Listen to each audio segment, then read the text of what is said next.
हिंदूंना कन्वर्ट कसं केलं जातं मी तुम्हाला थोडक्यात सांगतो. जसं ईसाई लोक जे असतात ते आपल्याला फ्रीचं राशन, फ्री एज्युकेशन आणि फ्री हॉस्पिटल हे देऊन कन्वर्ट करतात आणि सांगतात की आमचेच देव खरं आहे, तुमचा देव असं नाहीये, तुमचा देव असला तर तुम्हाला असं एवढा गरीब ठेवला असं म्हणजे वेगवेगळ्या ठिकाणी ते लोक सांगत असतात. आणि राहिले मुस्लिममध्ये, तर मुस्लिममध्ये आपले देवी देवतांच्या वरती त्यांना उत्तर पण आहे आणि प्रश्न पण आहे. कारण त्यांना माहिती आहे की हिंदूंना त्यांच्या धर्माचं ज्ञान नाहीये, मग ते आपल्याला प्रश्न विचारतात, त्यांच्याकडे उत्तर असतो त्या प्रश्नाचा, पण ते उत्तर चुकीचा असतो, त्याचा काही रिझन नसतो. ते एक जसं केरला स्टोरीमध्ये नाही का सांगितलं ते पोरीने की तुमचा देव जर एवढा शक्तिशाली होता तर स्वतःच्या बायकोला घेऊन इकडे तिकडे का फिरवत होता.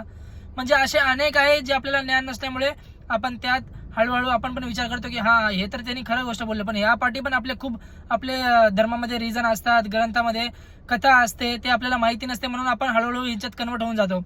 आणि सर्वांना सांगतो मी, ते लोक टोपी घालतात म्हणून त्यांचे मुलं पण त्यांना बघून टोपी घालतात, छोटे छोटे, त्यांची येणारी पिढी पण.